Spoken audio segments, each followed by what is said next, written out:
ಸದ್ಗುರುಗಳೇ ನಮಸ್ಕಾರ. ನಮಸ್ಕಾರ. ನೀವು ಹೇಳಿಕೊಟ್ಟಿರುವಂಥ ವಿಷಯ ಏನಂದರೆ ನೀರಿನ ಬಗ್ಗೆ. ನೀರಿರ್ಬೋದು, ನಮ್ಮ ನೆಲದಲ್ಲಿ ಬೆಳೆಯುವಂಥ ಬೆಳವಣಿಗೆಗಳಿರ್ಬೋದು, ನೀವು ಹೇಳಿಕೊಟ್ಟಿರುವಂಥ ಒಂದು ಸತ್ಯದ ವಿಷಯ ಇರ್ಬೋದು, ಅದು ಯಾವ ರೀತಿ ಏನಕ್ಕೆ ಮಾಡ್ತಿದ್ದೀವಿ, ನಾವೆಲ್ಲ ಏನಕ್ಕೆ ಒಂದಾಗಬೇಕು, ನಾವಿದನ್ನು ಎಲ್ರಿಗೂ ಏನಕ್ಕೆ ಹೇಳಬೇಕು ಅನ್ನೋ ಒಂದು ಸಂದೇಶ ನಿಮ್ಮ ಮೂಲಕ ಚಿಕ್ಕದಾಗಿ ಹೇಳಬೇಕಂದ್ರೆ ತಾವೇನು ಹೇಳಿ?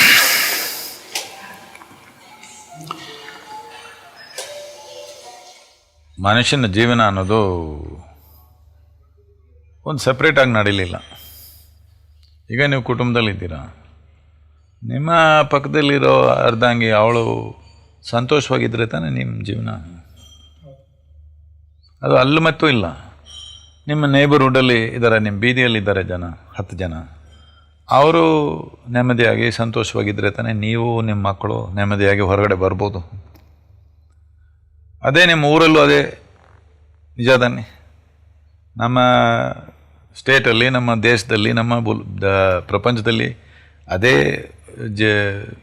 ವಾಸ್ತವ ತಾನೆ. ನಾವು ಈ ಜೀವ ಚೆನ್ನಾಗಿ ಬಾಳಬೇಕು ಅಂದರೆ ಎಲ್ಲ ಜೀವಿಗಳು ಚೆನ್ನಾಗಿದ್ರೇ ಇದು ಚೆನ್ನಾಗಿರ್ಬೋದು, ಇಲ್ಲಾಂದರೆ ಆಗಲ್ಲ. ಇದು ಬರೀ ಮನುಷ್ಯನ ಜೀವನ ಮಾತ್ರ ಅಲ್ಲ, ಇದು ನಮಗೆ ಭಾಳ ಜನಕ್ಕೆ ಇದು ಗೊತ್ತಾಗಲಿಲ್ಲ. ಹುಳು, ಕೀಟ, ಪಕ್ಷಿ, ಪ್ರಾಣಿ, ಮರ ಎಲ್ಲ ಚೆನ್ನಾಗಿದ್ರೇ ನಾವು ಚೆನ್ನಾಗಿರ್ಬೋದು. ಹೀಗಿರಬೇಕಾದ್ರೆ ಯಾವುದೇ ಒಂದು ಒಳ್ಳೆಯದು ಅಂದರೆ ಎಲ್ಲರಿಗೂ ಸೇರೋ ಥರ ಮಾಡಿದ್ರೆ ತಾನೇ ಇದು ಸುಖವಾಗಿರ್ಬೋದು.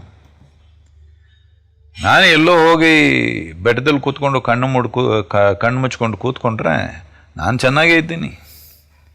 ಆದರೆ ಈ ಸಮಾಜದಲ್ಲಿದ್ದು ಚೆನ್ನಾಗಿರಬೇಕು ಅಂದರೆ ಎಲ್ಲರೂ ಚೆನ್ನಾಗಿದ್ರೆ ತಾನೇ ನಾವು ಚೆನ್ನಾಗಿರ್ಬೋದು. ಇಲ್ಲದರೆ ಹೇಗೆ? ಎಲ್ಲರೂ ಸಂತೋಷವಾಗಿ ಒಂದು ಸಮೃದ್ಧಿಯಾಗಿಲ್ಲ ಅಂದರೆ ಸಿನಿಮಾ ನೋಡೋರು ಯಾರಿದ್ದಾರೆ, ಆಧ್ಯಾತ್ಮಿಕ ಬಂದು ಕೇಳೋರು ಯಾರಿದ್ದಾರೆ ಅಂತ ಹೇಳ್ತಾ ಇದ್ದೀನಿ. ಇಲ್ವಾ? ಅದಕ್ಕೂ ಯಾರಿಲ್ವಲ್ಲ. ಅದಕ್ಕೂ ಒಂದು ಬೇಕು ತಾನೆ. ಸಮಾಜದಲ್ಲಿ ಏನೋ ಒಂದು ಬ್ಯಾಲೆನ್ಸ್ ಬೇಕು. ಇಲ್ಲದೆ ಹೋದರೆ ಅದಕ್ಕೂ ಇಲ್ಲ, ಇದಕ್ಕೂ ಇಲ್ಲ. ನಮ್ಮ ದೇಶ ಮುಂದೆ ತಗೊಂಡು ಹೋಗಬೇಕು ಅಂತ ಏನೇನೋ ಕೆಲಸ ನಡೀತಾ ಇದೆ. ವಿಜ್ಞಾನ ಇದೆ, ಟೆಕ್ನಾಲಜಿ ಇದೆ, ಬಿಸ್ನೆಸ್ ಇದೆ, ಇಂಡಸ್ಟ್ರಿ ಇದೆ, ಭಾಳಷ್ಟು ಕೆಲಸ ನಡೀತಾ ಇದೆ. ಈಗ ನೋಡಿ, ಇನ್ನು 2 ದಿವಸದಲ್ಲಿ ನಾವು ಚಂದ್ರಲೋಕಕ್ಕೆ ಹೋಗ್ತಾ ಇದ್ದೀವಿ, ಚಂದ್ರಯಾನ. ಎಲ್ಲ ದೊಡ್ಡ ದೊಡ್ಡ ಕೆಲಸ ನಡೀತಾ ಇದೆ. ಆದರೆ ಒಂದು ಏನಾಗ್ತಾ ಇದೆ ಅಂದರೆ, ಈ ಕೆಲಸದಲ್ಲಿ ನಾವು ಗಮನ ಕೊಡದೆ ನಾವೇನು ಮಾಡಿದ್ದೀವಿ ಅಂದರೆ, ನಮ್ಮ ಮಣ್ಣು, ನೀರು ಇಲ್ಲದೆ ಹೋಗ್ತಾ ಇದೆ. ಈಗಾಗಲೇ ನೀವು ಚೆನ್ನೈ ಬಗ್ಗೆ ಮಾತ್ರ ಕೇಳಿದ್ದೀರಾ. ಇದೇನಂದರೆ, ನೀವು ಸಿನಿಮಾದಲ್ಲಿ ಕೂಡ ಈ ಥರ ತೋರಿಸಿರ್ಬೋದು. ಯಾವುದೋ ಒಂದು ಸಿನಿಮಾದಲ್ಲಿ ಇರುತ್ತೆ, ಎಲ್ಲ ಸಿನಿಮಾದಲ್ಲಿ ಇದೆ ಇದು. ಏನಂದರೆ, ಹೆಂಗಸರು ತಲೆ ಮೇಲೆ ಒಂದು ಬಿಂದಿಗೆ ಇಟ್ಕೊಂಡು ನೀರು ತಗೊಂಡು ಹೋಗ್ತಾ ಇದ್ದಾರೆ ಮನೆಗೆ. ಆವಾಗ ನೀವು ಅಲ್ಲಿ ಹೋಗಿ ಏನೋ ರೊಮ್ಯಾನ್ಸ್ ಮಾಡ್ಬೋದು, ಅವ್ರನ್ನ ಏನೇನೋ ಮಾಡ್ಬೋದು, ಹಾಡು ಹೇಳ್ಬೋದು, ಎಲ್ಲ ಹೇಳ್ಬೋದು. ಯಾಕಂದರೆ ಸಿನಿಮಾದಲ್ಲಿ ಖಾಲಿ ಬಿಂದಿಗೆ, ಆದರೆ ಹಳ್ಳಿಯಲ್ಲಿ ತುಂಬಿದ ಬಿಂದಿಗೆ 15 kg ತಲೆ ಮೇಲೆ ಕೂತ್ಕೊಂಡಿದೆ. ಅವಳಿಗೆ ಹಾಡು ಬರಲ್ಲ, ರೊಮ್ಯಾನ್ಸು ಬರಲ್ಲ, ಏನೂ ಬರಲ್ಲ. ನಿಜ ತಾನೆ? ಸೊ ಇದು ನಾವು ಸಾಮಾನ್ಯ ಅಂತ ತಿಳ್ಕೊಂಬಿಟ್ವಿ ನಾವು. ಅವಳು ಯಾಕೆ ಡೈಲಿ ಬೆಳಗ್ಗೆಯಿಂದ ಸಾಯಂಕಾಲದವರೆಗೂ ತಲೆ ಮೇಲೆ ಬಿಂದಿಗೆ ಇಟ್ಕೊಂಡು ಹೋಗ್ತಾ ಇದ್ದಾಳೆ? ಯಾಕೆ ಅವಳ ಮನೇಲಿ ನೀರು ಬರಲಿಲ್ಲ? ಯಾರಿಗೂ ಯೋಚನೆ ಬರಲಿಲ್ಲ. ಇದು ಚೆನ್ನಾಗೇ ಇದೆ ಅಂತ ತಿಳ್ಕೊಂಡ್ರು. ಯಾವಾಗ ನಗರಗಳಲ್ಲಿ ನೀರಿಲ್ಲದೆ ಆಗುತ್ತೋ ಈಗ ಎಲ್ಲ ಗಲಾಟೆ ಮಾಡ್ತಾ ಇದ್ದಾರೆ. ಹಳ್ಳಿಗಳಲ್ಲಿ ಈ ಒಂದು ಪ್ರಾಬ್ಲಮ್ ಯಾವಾಗಲೂ ಇದೆ. ಆದರೆ ನಮಗೆ ಹಳ್ಳಿ ಜನಕ್ಕೆ ಬಂದ ಕಷ್ಟ, ಇದು ಕಷ್ಟ ಅಂತ ನಮಗೆ ಬರಲಿಲ್ಲ ಯಾರಿಗೂ. ಈಗ ನಗರಗಳಲ್ಲಿ ನೀರು ನಿಂತೋಯ್ತು ಅಂದರೆ ಈಗ ಎಲ್ಲರೂ ಒಂದೇ ಗಲಾಟೆ ಮಾಡ್ತಾಯಿದ್ರು. ಚೆನ್ನೈಯಲ್ಲಿ ನೀರಿಲ್ಲ, ಬ್ಯಾಂಗ್ಳೂರಲ್ಲಿ ನೀರಿಲ್ಲ, ಎಲ್ಲೂ ಇಲ್ಲ ನೀರು. ಎಲ್ಲೋ ಕೆಲವು ಕಡೆ ಬಿಟ್ಬಿಟ್ರು, ಎಲ್ಲ ಕಡೆ ಇದೇ ಪ್ರಾಬ್ಲಮ್. ಯಾಕೆ ಈ ಥರ ಆಗೋಯ್ತು? ಇಷ್ಟು ಸಮೃದ್ಧಿಯಾಗಿದ್ದ ಈ ದೇಶ ಯಾಕೆ ಹೀಗಾಗಿದೆ? ಮುಖ್ಯವಾಗಿ ಇದು ಒಂದು ಟ್ರಾಪಿಕಲ್ ಜಿಯೋಗ್ರಫಿ. ಇದರಲ್ಲಿ ಮುಖ್ಯವಾದ ವಿಷಯ ಅಂಶ ಏನಂದರೆ ಈ ಟೆಂಪ್ರೇಟ್ ಕ್ಲೈಮೇಟ್ಸ್ ಅಂದಿದೆ. ಇವಾಗ ಯುರೋಪು, ನಾರ್ತ್ ಅಮೇರಿಕಾ ಈ ಥರ ಎಲ್ಲ ಇದೆ. ಅವ್ರಿಗೆಲ್ಲ ನೀರು ಎಲ್ಲಿಂದ ಬರುತ್ತೆ ಅಂದರೆ ಅವ್ರಿಗೆ ಸ್ನೋ ಬೀಳುತ್ತೆ, ಬೆಟ್ಟಗಳಲ್ಲಿ ಐಸು ಗಟ್ಟಿ ಇದೆ, ಸ್ವಲ್ಪ ಬಿಸಿಲು ಬಿದ್ದರೆ ಅದು ಕರಗಿ ನದಿಗಳಾಗಿ ಓಡುತ್ತೆ. ಈಗ ನಮಗೂ ಹಿಮಾಲಯದಲ್ಲಿ ಆ ಥರ ಓಡುತ್ತೆ. ಅದು ಭಾಳ ಕಮ್ಮಿ ನಮ್ಮ ದೇಶದಲ್ಲಿ. ನಮಗೆ ಇಲ್ಲಿ ಕರ್ನಾಟಕದಲ್ಲೋ ತಮಿಳ್ನಾಡಲ್ಲೋ ಇಲ್ಲೆಲ್ಲೂ ನಮಗೆ ಸ್ನೋ ಎಲ್ಲೂ ಬೀಳಲಿಲ್ಲ. ಒಂದೇ ಮಳೆ. ಎಷ್ಟು ದಿವಸ ಮಳೆ ಬರುತ್ತೆ ನೀವು ಹೇಳಿ? ನಿಮ್ಮ ಬೆಂಗಳೂರಲ್ಲಾದರೂ, ನಿಮ್ಮ ಮೈಸೂರಲ್ಲಿ, ನಿಮ್ಮ ಹಳ್ಳಿಯಲ್ಲಿ ಎಷ್ಟು ದಿವಸ ವರ್ಷದಲ್ಲಿ ಮಳೆ ಬರುತ್ತೆ? ಒಂದು 45-50 ದಿವಸ ಚೆನ್ನಾಗಿ ಬಂದರೆ 50 ದಿವಸ. 50 ದಿವಸ ಬಿದ್ದ ಮಳೆ 360 ದಿವಸ ನಮ್ಮ ಕೈಯಲ್ಲಿ ಇರಬೇಕು ಅಂದರೆ, ನಮ್ಮ ಉಪಯೋಗಕ್ಕೆ ಇರಬೇಕು ಅಂದರೆ ಏನು ಮಾಡಬೇಕು ಅಂತ ನಾವು ಸ್ವಲ್ಪ ಯೋಚನೆ ಮಾಡಬೇಕು ತಾನೆ. ಯಾಕೆ ನಮ್ಮ ನದಿಗಳು ವರ್ಷ ಪೂರ್ತಿ ಓಡ್ತಾ ಇತ್ತು ಅಂದರೆ ಸಾಕಷ್ಟು ಗಿಡಮರಗಳಿತ್ತು. ಬಿದ್ದ ಮಳೆ ಮಣ್ಣಲ್ಲಿ ಇದ್ದು ಮೆದುವಾಗಿ ನದಿಗೆ ಬರುತ್ತೆ. ಈಗ ನದಿ ಓಡುತ್ತೆ. ಈಗೇನಾಯಿತು? ಕಾವೇರಿ ಬೇಸಿನಲ್ಲಿ 87% ಮರಗಳು ತೆಗೆದಾಯಿತು 50 ವರ್ಷದಲ್ಲಿ. ಈಗ ನೋಡಿ, ನಾನು 50 ವರ್ಷದಿಂದ ನಾನು ನೋಡಿದ ಕಾವೇರಿ ಈಗ ನೋಡಿದ್ರೆ ಸೈಂಟಿಸ್ಟ್ ಎಲ್ಲ ಹೇಳ್ತಾರೆ 46% ಕಮ್ಮಿ ಆಗಿದೆ ಅಂತ. ನನ್ನ ಕಣ್ಣಲ್ಲಿ ಅಲ್ಲೊಂದು 25-30% ಇದೆ, ಅದಕ್ಕೆ ಮೇಲೆ ಇಲ್ಲ. ಅವ್ರು ಯಾಕೆ 46 ಹೇಳ್ತಾರೆ ಅಂದರೆ ಅವರು ಮಾನ್ಸೂನ್ ಟೈಮಲ್ಲಿ ಓಡೋದು ವಾಟರ್ ವಾಲ್ಯೂಮ್ ಎಲ್ಲ ಕ್ಯಾಲ್ಕುಲೇಟ್ ಮಾಡಿ ಹೇಳ್ತಾರೆ. ನೀವು ಆ ಥರ ನೋಡಬೇಡಿ. ಆ ಸೆಪ್ಟೆಂಬರ್ ಅಕ್ಟೋಬರ್ ತಿಂಗಳಲ್ಲಿ ಹೋಗಿ ನೋಡಿ, ಆವಾಗ ಹೇಗಿತ್ತು ಇವಾಗ ಹೇಗಿದೆ ನೋಡಿದ್ರೆ 30% ಮೇಲಿಲ್ಲ, ಅದು 70% ಹೋಗಿದೆ. ಇದು ಯಾರಿಗೂ ಕಣ್ಣಿಗೆ ಬೀಳಲ್ವಾ? ನನಗೆ ಗೊತ್ತಿಲ್ಲ. ನನ್ನ ಕಣ್ಣಿಗೆ ಬೀಳುತ್ತೆ. ಏನೋ ಒಂದು ಮಾಡಬೇಕು ಅಂತ ಇದು ಭಾಳ ವರ್ಷದಿಂದ ಮಾಡ್ತಾ ಇದ್ದೀವಿ. ಆದರೆ ಈಗ ಇದು ನಾವು ಹೋಗ್ತಾ ಇರೋ ಸ್ಪೀಡಲ್ಲಿ ಹೋದರೆ ಇದು ಆಗಲ್ಲ. ಇದು ಭಾಳ ವೇಗವಾಗಿ ಹೋದ್ರೇ ಇದು ಸೊಲ್ಯೂಷನ್. ಇಲ್ಲ ಅಂದರೆ ನೆಕ್ಸ್ಟ್ ಜನರೇಷನ್ಗೆ, ನಮ್ಮ ಮಕ್ಕಳಿಗೆ ಇಲ್ಲಿ ಏನು ತಿನ್ನಲಿಕ್ಕಿರಲ್ಲ, ಕುಡಿಲಿಕ್ಕಿರಲ್ಲ. ಇದು ನಾನು ಎಕ್ಸಾಜರೇಟ್ ಮಾಡಿ ನಿಮಗೆ ಹೇಳಲಿಲ್ಲ. ಈಗ ಬ್ಯಾಂಗ್ಳೂರಲ್ಲೇ ನನ್ನ ಅನುಭವ ಹೇಳ್ತೀನಿ. ನಾನು ಒಂದು ಟೈಮಲ್ಲಿ ಬಿಲ್ಡಿಂಗ್ ಕಾಂಟ್ರಾಕ್ಟ್ಸ್ ಮಾಡ್ತಾಯಿದ್ದೆ. ಇಲ್ಲಿ ಮೆಜೆಸ್ಟಿಕಲ್ಲಿ ಬಂದು ಯಾವುದೋ ಒಂದು ಕಾಂಟ್ರಾಕ್ಟ್ ನಮಗೆ, ನಾವು ಕಾಲಮ್ಸ್ ಹಾಕಬೇಕು. ನಾನು ಹೇಳ್ತಾ ಇರೋದು ಸುಮಾರು 30-40 ವರ್ಷದ ಮೇಲೆ. ಸುಮ್ಮನೆ ಒಂದು 5 ಅಡಿ ಒಂದು ಹಳ್ಳ ತೆಗೆದ್ರೆ ನೀರು ತುಂಬ್ಕೊಂಡ್ಬಿಡುತ್ತೆ. ಒಂದೊಂದು ಕಾಲಮ್ಗೂ 10 HP ಮೋಟ್ರ್ ಹಾಕಿ ಹೊಡಿತಾ ಇದ್ದರೆ 3 ದಿವಸ 4 ದಿವಸ ಆದರೂ ಕಾಂಕ್ರೀಟ್ ಹಾಕ್ಲಿಕ್ಕೆ ಆಗಲಿಲ್ಲ ನಮಗೆ, ಅಷ್ಟು ನೀರು. ಈಗ ನೀವು 200 ಅಡಿ ಹೋದರೂ ನಿಮಗೆ ನೀರು ಬರ್ತಾ ಇಲ್ಲ. ಕೆಲವು ಕಡೆ 1000 ಅಡಿವರೆಗೂ ಹೋಗ್ಬೇಕು. ಸುಮಾರು 3 ನದಿಗಳು ಓಡ್ತಾ ಇತ್ತು ಬ್ಯಾಂಗ್ಳೂರು ಸಿಟಿಯಲ್ಲಿ. ಒಂದು 1000ಕ್ಕೂ ಮೇಲೆ ಲೇಕ್ಸ್, ಪಾಂಡ್ಸ್ ಇತ್ತು. ಈಗ 80 ಇದೆ. ಆ 80ರಲ್ಲಿ 17ರಲ್ಲಿ ಮಾತ್ರ ನೀರಿದೆ. ಮಿತ್ತ ಈ ಲೇಕ್ಸ್ ಎಲ್ಲ ಬರೋ ಸ್ಯೂವೇಜ್ ವಾಟ್ರು. ಎಲ್ಲರೂ ಹೇಳ್ತಾರೆ, ಪೊಲ್ಯೂಷನ್ ಮಾಡಿಬಿಟ್ರಿ. ಆ ಪೊಲ್ಯೂಷನ್ ವಾಟರ್ ತೆಗೆದುಬಿಟ್ರಿ ಅಂದರೆ ನೀವು ಅಲ್ಲಿ ಏನೂ ಇರಲ್ಲ, ಎಲ್ಲ ಬತ್ತೋಯ್ತು ಅದು ಎಲ್ಲ. ಈಗ ಜೀವನ್ ರಾಯ್ ಏನು ಕಟ್ಟೆ ಅದು? ಇವಾಗ ನೀವು ಬಸ್ ಸ್ಟ್ಯಾಂಡ್ ಹಾಕಿದ್ರಲ್ಲ, ಏನದು? Subhash Nagar, what is that called? It's called some ಕೆರೆ. ಓಕೆ, ಕುಕ್ರಳ್ಳಿ ಕೆರೆ, ಮೈಸೂರು. ಇಲ್ಲಿ ಬಸ್ ಸ್ಟ್ಯಾಂಡ್ ಇದೆ, ಮೈಸೂರಲ್ಲಿ ಎಕ್ಸಿಬಿಷನ್ ಗ್ರೌಂಡ್ ಇದೆ, ಎಲ್ಲ ಕೆರೆ ತಾನೆ. ಕೆರೆಯಲ್ಲಿ ನೀವು ಎಕ್ಸಿಬಿಷನ್ ಮಾಡ್ಕೊಳ್ಳಿ. ನೀರೆಲ್ಲ ಹೋಯ್ತು ಅಂತ ಕೇಳ್ಬೇಕು ತಾನೆ. ಇಲ್ಲ, ಅದಕ್ಕೇನೋ ಒಂದು ಹೆಸರಿದೆ, ನನಗೂ ಬರ್ತಾಯ್ತು. ಜೀವನ್ ರಾಯನ್ ಕಟ್ಟೆ, ಅದು ರೈಲ್ವೆ ಸ್ಟೇಷನ್ ಹತ್ರ ಇರೋದು ಜೀವನ್ ರಾಯನ್ ಕಟ್ಟೆ. ಇದೇನೋ ಇದೆಲ್ಲ ಕೆರೆಯಲ್ಲಿ ನಾವು ಈಗ ಆಟ ಆಡ್ತಾ ಇದ್ದೀವಿ, ಕೆರೆಯಲ್ಲಿ ನಾವು ಎಕ್ಸಿಬಿಷನ್ ಮಾಡ್ತಾ ಇದ್ದೀವಿ, ಕೆರೆಯಲ್ಲಿ ಬಸ್ ಸ್ಟ್ಯಾಂಡ್ ಇದೆ. ಭಾಳ ಸಂತೋಷ ಪಡಬೇಕು ನಾವು. ನೀರೆಲ್ಲ ಹೋಗ್ತಾ ಇದೆ. ಈಗ ಎಲ್ಲ ಹೋಗಿ ಎಲ್ಲ ಕುಡಿದು, ಈ ಸುತ್ತ ಇರೋದೆಲ್ಲ ಕುಡಿದ್ಬಿಟ್ಟು ಈಗ ಯಾಕೆ ನೀರಿಲ್ಲ ಅಂತ ಈಗ ಪ್ರಶ್ನೆ ಬರ್ತಾ ಇದೆ ನಮಗೆ.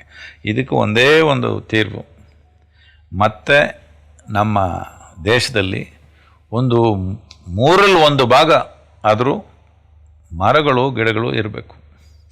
ಇದಕ್ಕೇನು ಕಾಡೇ ಮಾಡ್ಬೋದಾ? ಕಾಡು ಮಾಡಲಿಕ್ಕೆ ಸಾಧ್ಯ ಇಲ್ಲ. ನಮಗೆ ಇರೋ ಪಾಪ್ಯುಲೇಷನ್ಗೆ ವ್ಯವಸಾಯ ಮಾಡಬೇಕು. ಆಗ್ರೋ ಫಾರೆಸ್ಟ್ರಿ ಅಂತ ಒಂದಿದೆ, ಅದೇ ಒಂದು ವಿಜ್ಞಾನ ಇದೆ. ಇದು ನಾವು ತಮಿಳುನಾಡಿನಲ್ಲಿ ಸುಮಾರು 70,000 ರೈತರಿಗೆ ಮಾಡಿದ್ದೀವಿ. ಇದರಲ್ಲಿ ಏನು ಮುಖ್ಯವಾದಂದರೆ ಒಂದು 5 ವರ್ಷದಲ್ಲಿ 5ರಿಂದ 7 ವರ್ಷದಲ್ಲಿ 300 to 800% ಇನ್ಕ್ರೀಸ್ ಇನ್ ಇನ್ಕಮ್. ಮುಖ್ಯವಾಗಿ ನಮ್ಮ ದೇಶದಲ್ಲಿ ಈಗ ಒಂದು 15 ವರ್ಷದಲ್ಲಿ ಸುಮಾರು 3 ಲಕ್ಷ ರೈತರು ಆತ್ಮಹತ್ಯೆ ಮಾಡ್ಕೊಂಡಿದ್ದಾರೆ. ನಮ್ಮಲ್ಲೂ ತುಂಬ ಆಯ್ತದೆ. ನೀವು ಹೇಳಿ, ನಮ್ಮ ದೇಶ ಮೂರು ಯುದ್ಧ ನಡೀತು. ಪಾಕಿಸ್ತಾನದ ಜೊತೆ 3, ಒಂದು ಚೈನಾ ದೇಶದ ಜೊತೆ ಒಂದು ಯುದ್ಧ. ಈ 4 ಯುದ್ಧದಲ್ಲಿ ಎಷ್ಟು ಜನ ಸತ್ರು ಅಂತ ನೋಡಿ. 2 ಕಡೆನೂ ನೋಡಿದ್ರೆ 3 ಲಕ್ಷ ಇಲ್ಲ. 3 ಲಕ್ಷ ಜನ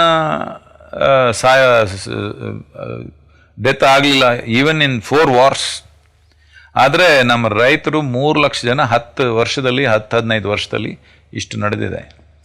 ಇದೇನೋ ಕ್ರಿಕೆಟ್ ಸ್ಕೋರ್ ಥರ ನೋಡ್ತಾ ಇದ್ದಾರೆ ಎಲ್ಲರೂ. ಇದಕ್ಕೆ ಮುಖ್ಯವಾದ ಕಾರಣ ಎಲ್ಲರೂ ಅಂತಾರೆ ಬ್ಯಾಂಕ್ ಲೋನು ಇನ್ನೊಂದು ಅಂತ. ಬಟ್ ಮಣ್ಣು ಸಮೃದ್ಧಿಯಾಗಿದ್ದರೆ, ನೀರಿದ್ದರೆ ರೈತ ಏನೋ ಒಂದು ಮಾಡ್ತಾ ಇದ್ದ. ಹೇಗೋ ಒಂದು ಅದರಲ್ಲಿ ಮಣ್ಣೊಂದು ಸಮೃದ್ಧಿಯಾಗಿದ್ದರೆ, ನೀರಿದ್ದರೆ ಅದರಲ್ಲಿ ಚಿನ್ನ ಬೆಳೆದಾಗ ಬೆಳಿಬೋದು, ಏನೋ ಒಂದು ಬೆಳಿಬೋದು. ಅದು ಇಲ್ಲದೆ ಹೋಗಿರೋದಕ್ಕೆ ಕಾರಣ ಏನಂದರೆ, ಮಣ್ಣು ಸಮೃದ್ಧಿಯಾಗಿರಬೇಕು ಅಂದರೆ ಅದಕ್ಕೆ ಮರದ ಎಲೆ ಬೇಕು, ಬೇರೆ ಜೀವಜಂತುಗಳ ಸಗಣಿ ಇದೆಲ್ಲ ಬೇಕು. ಪ್ರಾಣಿಗಳು ಹೆಚ್ಚಾಗಿ ಓಡಾಡಬೇಕು. ಮರಗಳು ಹೋಗಿ ಭಾಳ ದಿವಸ ಆಯಿತು, ಪ್ರಾಣಿಗಳೆಲ್ಲ ಹೊರದೇಶಕ್ಕೆ ಹೋಗ್ತಾ ಇದೆ. ಹೇಗೆ ಅಂತ ಈ ಮಣ್ಣನ್ನು ನೀವು ಕಾಪಾಡ್ತೀರಾ? ಮಣ್ಣು ಅಂದರೆ ತಾಯಿ ಅಂತ ನೋಡಿದ್ವಿ ನಾವು. ಕಾಲಿಡೋಕೆ ಮುಂಚೆ ಮಣ್ಣು ತಾಯಿ ಅಂತ ತಾನೇ ನೋಡಿದ್ವಿ. ಯಾಕಂದರೆ ಈ ನಮ್ಮ ಜೀವಕ್ಕೆ, ನಾವು ಊಟ ಮಾಡೋ ಊಟಕ್ಕೆ, ಕುಡಿಯೋ ನೀರಿಗೆ ಎಲ್ಲದಕ್ಕೂ ಬೇಸಿಕ್ ಆಗಿರೋದು ಮಣ್ಣೆ. ನಮಗೆ ಬೇರೆ ಯಾವ ವಾಟರ್ ಸೋರ್ಸ್ ಇಲ್ಲ, ಮಳೆ ಮಾತ್ರ ಬರೀ 50 ದಿವಸ ಬರುತ್ತೆ.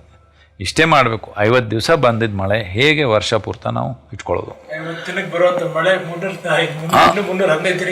365 ದಿವಸಕ್ಕೆ ಹೇಗೆ ಇಟ್ಕೊಳ್ಳೋದು ಅಂತ ನೋಡ್ಕೋಬೇಕು. ಇದಕ್ಕೆ ಏನು ಮಾಡ್ತಾರೆ, ಡ್ಯಾಮಲ್ಲಿ ಇಟ್ಕೊಳ್ಳೋಣ ಅಂತ ಹೇಳ್ತಾರೆ. ಡ್ಯಾಮ್ ಕಟ್ಟಿ ಏನಾಯಿತು, ನದಿಯಾಗಿರೋದು ಎಲ್ಲ ಈಗ ಕೆರೆ ಆಗಿದೆ. ನದಿಯಾಗಿ ಓಡಿದ್ದ ನೀರು ಈಗ ಕೆರೆ ಆಗಿದೆ. ಕೆರೆಗೂ ನದಿಗೂ ಸಾವಿರಾರು ವರ್ಷಗಳಿಂದ ಓಡಿರೋ ಕಾವೇರಿ ಈಗ ಇನ್ನೊಂದು 30-40 ವರ್ಷದಲ್ಲಿ ಭಾಳ ದುಸ್ಥಿತಿಗೆ ಬರುತ್ತೆ ಅಂತ ಎಲ್ಲರಿಗೂ ಗೊತ್ತು. ಇದರಿಂದ ಈ ಕಾವೇರಿ ಬೇಸಿನಲ್ಲಿ 3ರಲ್ಲಿ 1 ಭಾಗ ಈ ಆಗ್ರೋ ಫಾರೆಸ್ಟ್ರಿ ಅಂತ ಮಾಡಬೇಕು. ಅದು ಮಾತ್ರ ಅಲ್ಲ, ನಮ್ಮ ರೈತನಿಗೆ ಇದು ಒಂದು ದೊಡ್ಡ ಒಂದು ಕೊಡುಗೆ. ಇದು ಈಗಿರೋ ಸ್ಥಿತಿಯಲ್ಲಿ ನೋಡಿದ್ರೆ, ನೀವು ಯಾರಾದರೂ ಒಂದು ರೈತನ ಕೇಳಿ, ಅವನ ಮಕ್ಕಳು ಈ ವ್ಯವಸಾಯಕ್ಕೆ ಹೋಗಬೇಕು ಅಂತ ಅವನಿಗೆ ಇಂಟೆನ್ಷನ್ ಇದೆಯಾ ಅಂತ ಕೇಳಿ ನೋಡಿ. ಖಂಡಿತವಾಗ್ಲೂ ಇರಲ್ಲ. ಯಾಕಂದ್ರೆ ಅದರಲ್ಲಿ 2% ಕೂಡ ಇಲ್ಲ. ಬೆಳವಣಿಗೆ ಕಮ್ಮಿ ಇರೋದ್ರಿಂದ ಬೇರೆ ಪ್ರೊಫೆಷನಲ್ಸ್ನ ಚೂಸ್ ಮಾಡ್ತಾರೆ. ಹೀಗಾದರೆ ಒಂದು 20 ವರ್ಷ 25 ವರ್ಷ ಈ ತಲೆಮಾರೆ ಹೋದರೆ ಯಾರು ನಿಮಗೆ ಊಟ ಕೊಡೋರು ಯಾರಿದ್ದಾರೆ? ರೈತ ಇಲ್ಲ ಅಂದರೆ ನಿಮ್ಮ ತಂದೆಯವರು ಹಾಡು ಹೇಳಿದ್ದಾರೆ, ಕೂಚುಂಬಟ್ಟ ಏನದು ಬಡ್ದೈತಿ, ಓದಿ ಮರುಳಾದ ಕೂಚುಂಬಟ್ಟ, ಅವರೇ ಹೇಳಿದ್ದದು. ಇದು ಆಗದೆ ಎಂದು ಕೈ ಇಲ್ಲ, ಅದಲ್ಲ. ಓದಿ ಮರುಳಾದ ಕೂಚುಂಬಟ್ಟ, ನಮ್ಮ ರೈತ ಊಟ ಕೊಟ್ಟ, ಸಮಥಿಂಗ್. ನಿಮ್ಗೆ ಗೊತ್ತಿಲ್ವಾ? ಇಲ್ಲ, ಸಿನಿಮಾ ಹಾಡು. I heard that. I don't know how I remember just now. I don't know if I think it's your father who sang that song. ಓದಿ ಮರುಳಾದ ಕೂಚುಂಬಟ್ಟ, ಓದಲಿಲ್ಲ ನಮ್ಮ ರೈತ ಊಟ ಕೊಟ್ಟ. I think it's your father song. I am not sure. ಓದಿ ಮರುಳಾದ ಕೂಚುಂಬಟ್ಟ, ಓದಲಿಲ್ಲ ನಮ್ಮ ರೈತ ಊಟ ಕೊಟ್ಟ, ಸಮಥಿಂಗ್ ಲೈಕ್ ದಟ್.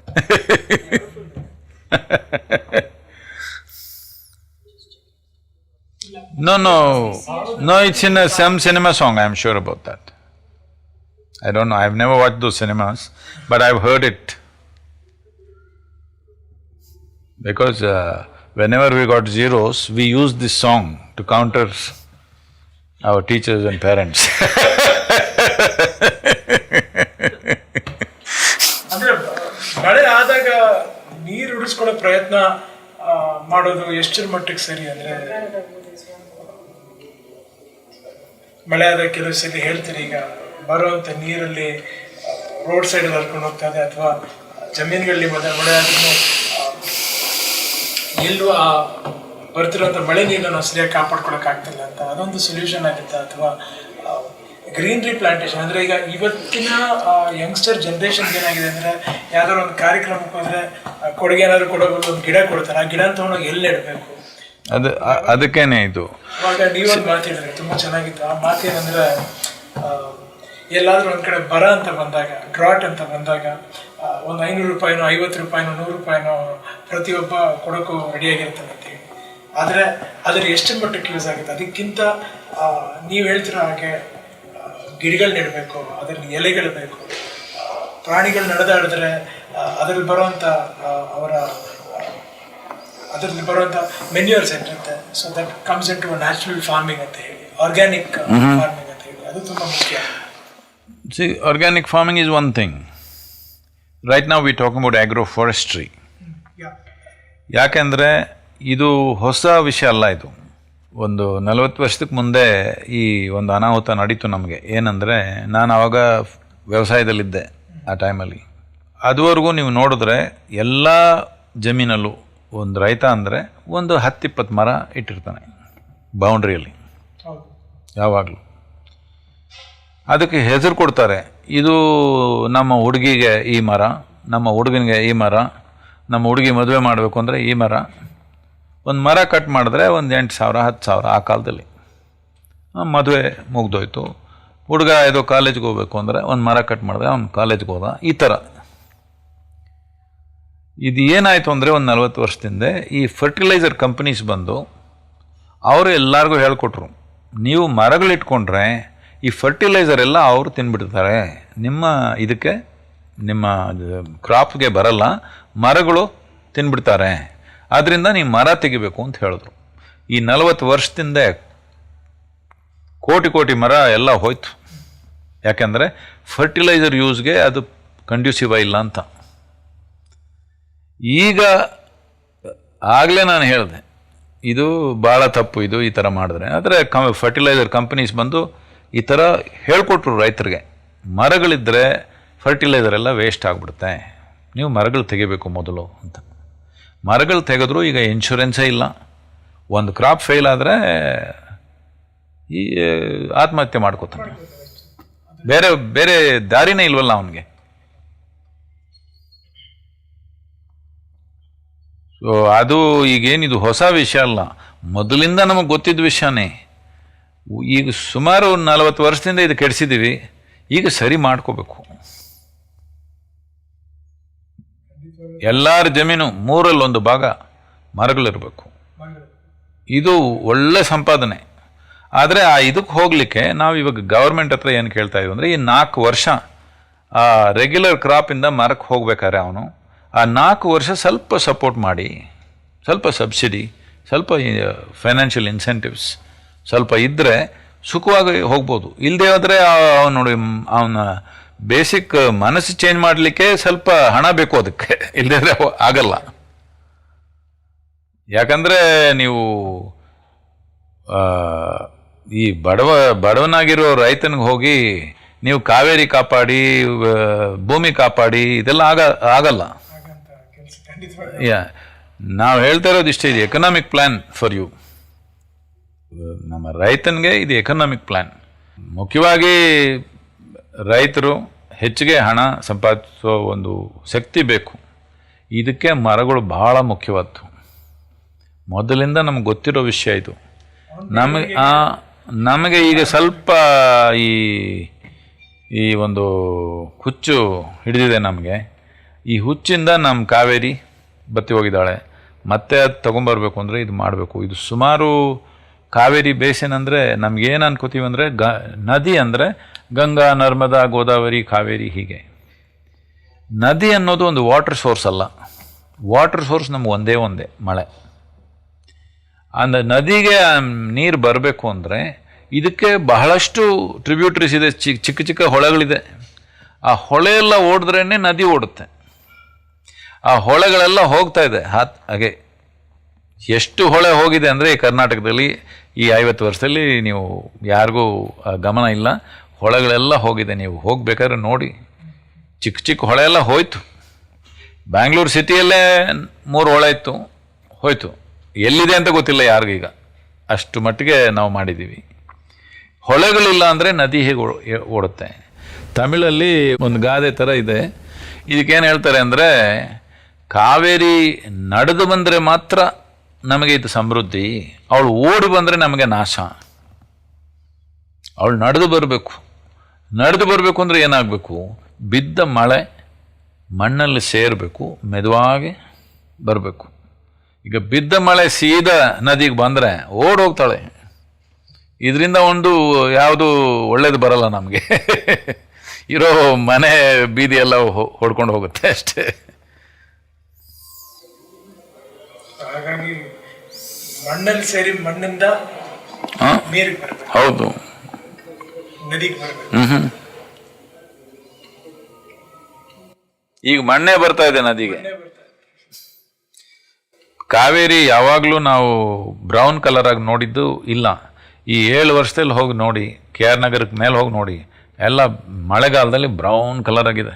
ಯಾವತ್ತೂ ಈ ಥರ ಇಲ್ಲ. ಯಾಕೆಂದರೆ ಮಣ್ಣೇ ಬರ್ತಾ ಇದೆ. ನೀರು ಮಣ್ಣಲ್ಲಿ ಫಿಲ್ಟರ್ ಆಗಿ ಬರಬೇಕು. ಈಗ ಮಣ್ಣೇ ಬರ್ತಾ ಇದೆ ಕಿತ್ಕೊಂಡು. ಇದಕ್ಕೆ ಇದು ನಮ್ಮ ದೇಶದಲ್ಲಿ ಸ್ವಲ್ಪ ಗಮನ ಇಲ್ಲದೆ ಇದ್ದೀವಿ. ನ್ಯೂಯಾರ್ಕ್ ಸಿಟಿಯಲ್ಲಿ ಈ 1995, 1996 ಆ ಟೈಮಲ್ಲಿ ಫಿಲ್ಟ್ರೇಷನ್ ಪ್ಲ್ಯಾಂಟ್ಗಾಗಿ $8 ಬಿಲಿಯನ್ ಅಲಾಟ್ ಮಾಡಿದ್ರು. ಫಿಲ್ಟ್ರೇಷನ್ ಪ್ಲ್ಯಾಂಟ್ ಮಾಡಬೇಕು ಅಂತ. ಆವಾಗ ಆಲ್ಟರ್ನೇಟ್ ಆಗಿ ಯಾರೋ ಒಬ್ಬರು ಬಂದು, ಈ ಥರ ಇಲ್ಲ ಮಾಡೋದು, ಅಷ್ಟು ಹಣ ಬೇಕಾಗಿಲ್ಲ ಅಂತ ಹೇಳಿ ಅವ್ರು ಏನು ಮಾಡಿದ್ರು, ಈ 5 ನದಿ ಇದೆ ಆ ಸಿಟಿ ಪಕ್ಕದಲ್ಲಿ, ಈ 5 ನದಿ ಹತ್ರ ಲಕ್ಷಾಂತರ ಮರಗಳು ಇಟ್ಟರು. ಇದಕ್ಕೆ $1.5 ಬಿಲಿಯನ್ ಖರ್ಚು ಮಾಡಿದ್ರು.